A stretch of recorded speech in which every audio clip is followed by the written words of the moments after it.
छठे महीने में जब्राइल फरिश्ता खुदा की तरफ से गलील के एक शहर में जिसका नाम नासरत था एक कंवारी के पास भेजा गया जिसकी मंगनी दाऊद के घराने के एक मर्द यूसुफ नाम से हुई थी और उस कंवारी का नाम मरियम था।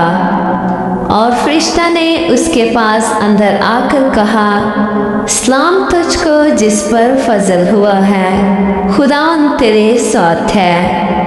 वो इस्लाम से बहुत घबरा गई और सोचने लगी कि ये कैसा सलाम है। फरिश्ता ने उससे कहा, ए मरियम खौफ न कर, क्योंकि खुदा की तरफ से तुझ पर फजल हुआ है और देख तू हामला होगी और तेरे बेटा होगा, उसका नाम यसू रखना।